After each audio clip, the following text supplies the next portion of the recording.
I have my guest pick a film that's playing on Mometu, just over 10,000 titles. They'll pick something that just kind of looks cool, looks unique, looks interesting.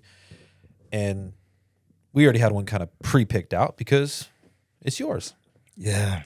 Now, the hard part is you had to pick which one because you got quite a few movies on Mometu. I do. But we decided to go back to one of my favorites. And we kind of mentioned it earlier. We talked about Little Homie, which is your son. And he played Little Homie in The Gods. Yes. The original. The original. Because there's The Gods 2 as well. My baby. The Gods is an incredible film. And if you haven't seen it, definitely go check it out. But just kind of getting into it, what inspired you to make that movie? Racism. Okay. And my belief that love is the way you approach it, not hate. Mm-hmm. And I have a very good friend, Stefania. You might know her from Grey's Anatomy or 911. Stefania Spampanato. Yes. She's now, congratulations to her. I think she's going to do Landman this opposite Andy Garcia, so that's going to be nice for her. Cool. She visited me on a movie set once, and we were just talking. One of the most beautiful human beings I've had the privilege of encountering. And she's Italian and from Sicily. So, like, we just started talking about life and its truths. And I'm from the South, where it can get very violent. And I saw something, and I was like, people will watch beautiful people, even if they don't like what they're doing. And then it's those people's jobs to use that beauty and put the light on the right stuff. And so she and I first, just related in a very intimate and very real way, non-physical. Mm-hmm. I have to make sure that's clear. And it just came to me, and this is when I wrote the fastest. And then I knew stories in her life, and I wrote them in because I remembered the impact of the stories as she was telling me. And I knew stories in my life. And then it's like when you have something you have to say it. So then we found Tony and her brother. This was how it's, and I had my guy, Ernest Kevin. Thomas. Ernest. Ernest. Yeah. Kevin Internato is Tony. We found him. Yeah. He lit the fucking room up. Like, if an actor wants to know how to walk into a room and take a job, Mr. Kevin Internato was a fucking storm. Yeah. He stormed in our audition set, smashed it. Mm-hmm. Stefania was sitting right next to me. She went down there, gave her a taste, blew up out of there. And I'm like, I don't even want to see nobody else. Kevin has that, he leaves that impression on you when you meet him and you talk to him. Yeah. He is such a cool human being. And we still stay in touch to this day. 100%. And we actually have another one of his films, other than the ones you've done with you. Yes. We have Malicious. Yes, I know. Man. Like, the character that he gets in that film is just like, whoa. It's malicious. It is. But to go back and see his character in The Gods from years prior, and even to see his development as an actor as well was really, it's been nice to watch people's careers kind of grow, but even from The Gods to The Gods 2. Yeah. Right? But and I'm not really sure if it's development as in opportunity.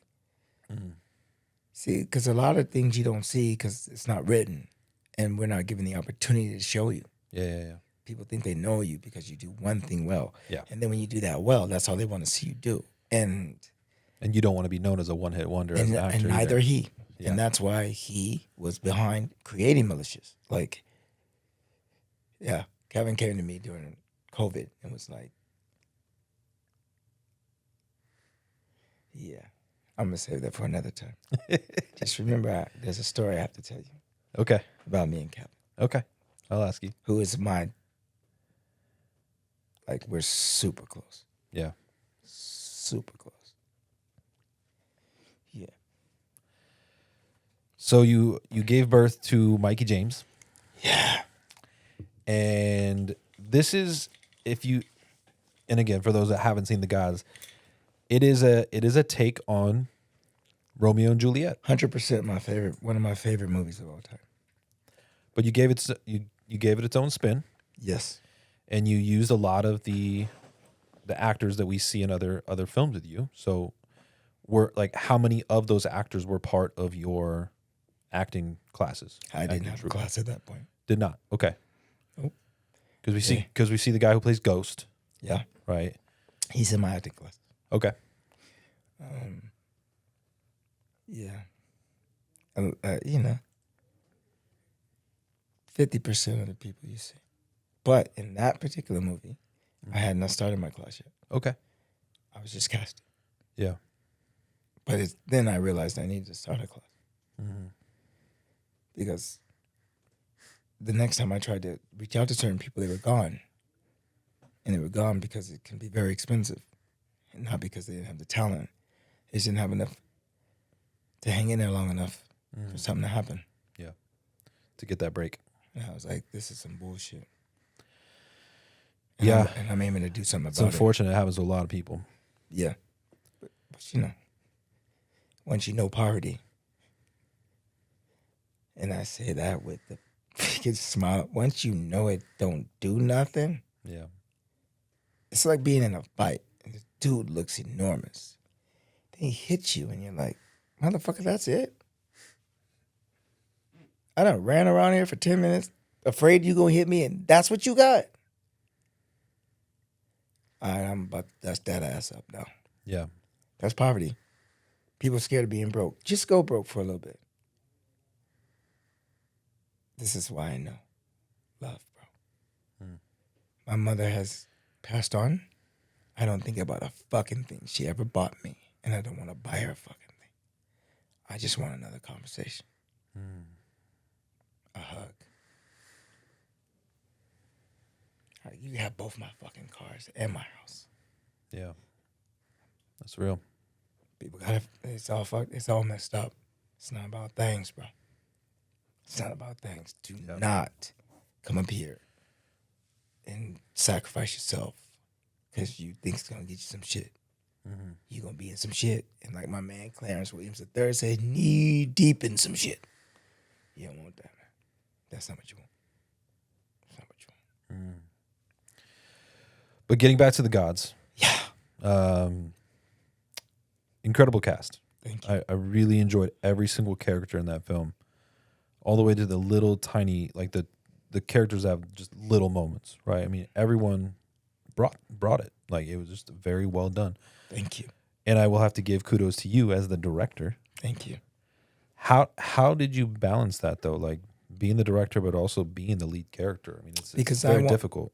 I want to see actors win.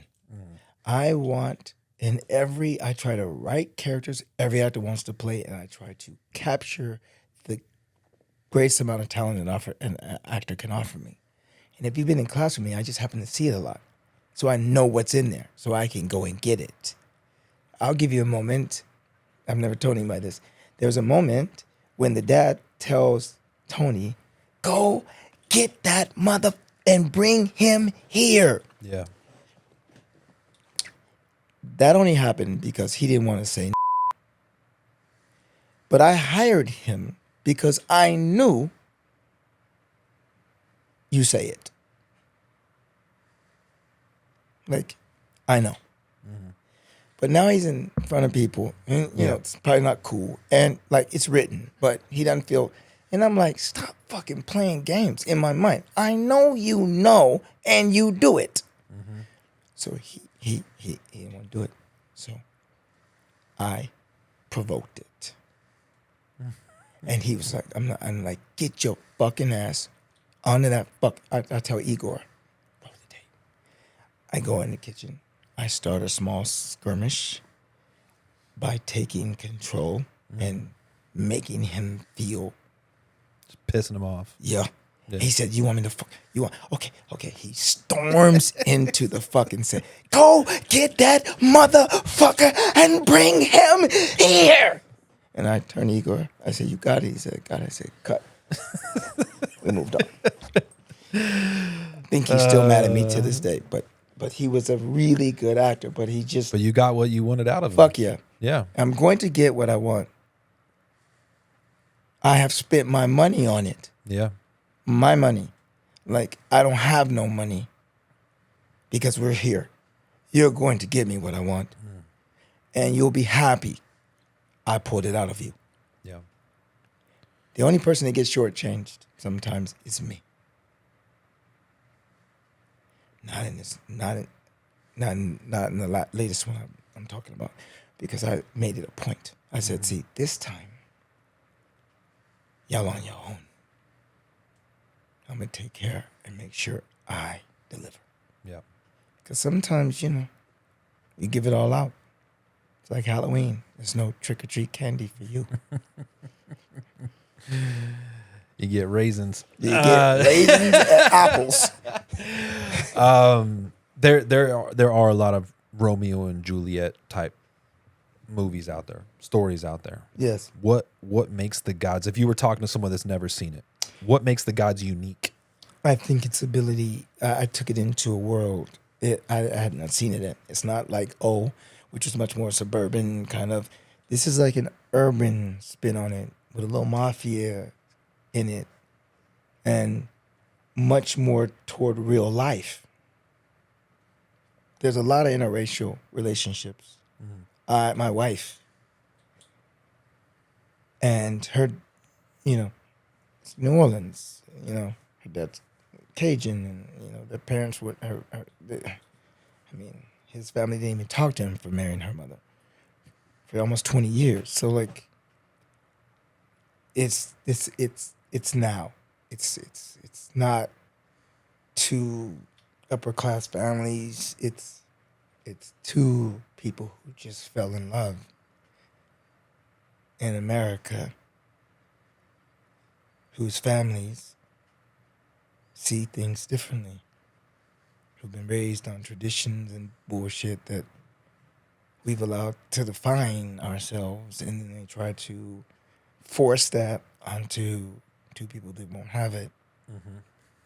And that's what's happening now in a lot of cities, in a lot of states. So, like, a lot of people can't get past period pieces because they're not in that period. This is Romeo and Juliet in this period. As of now, you could be in the situation. Yeah.